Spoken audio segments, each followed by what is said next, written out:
Salut, moi c'est Eric. Je fais souvent des croisières. Et tu sais quoi? Le premier gros avantage, c'est la simplicité. Tu prends le train jusqu'à Marseille, puis un petit taxi jusqu'au terminal croisière, ou alors tu viens en voiture.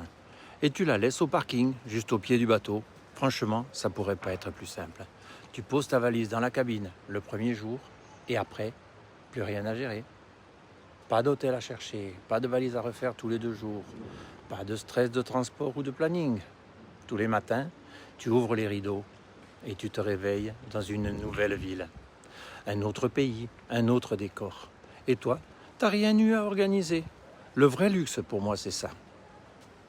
Voyager sans s'occuper de rien. Et juste profiter. Et ce n'est que le début. Je te raconte la suite dans le prochain épisode. Tout de suite.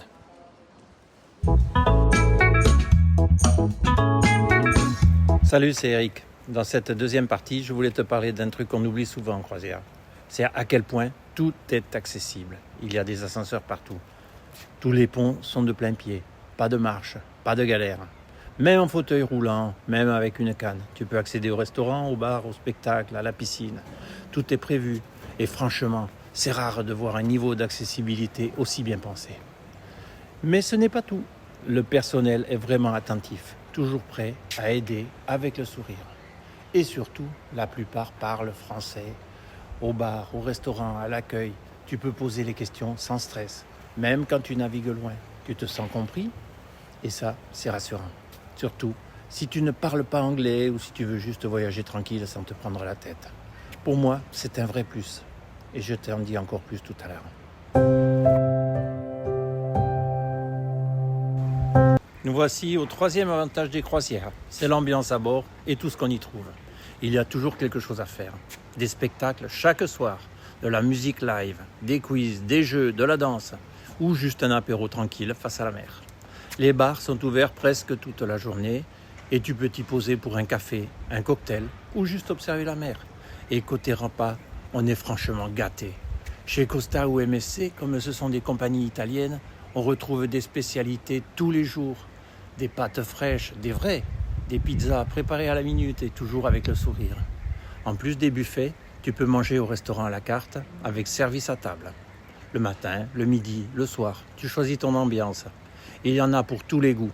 Et moi, franchement, je ne m'en lasse pas. Mais il y a encore un dernier avantage, peut-être mon préféré. Je t'en dis plus tout de suite.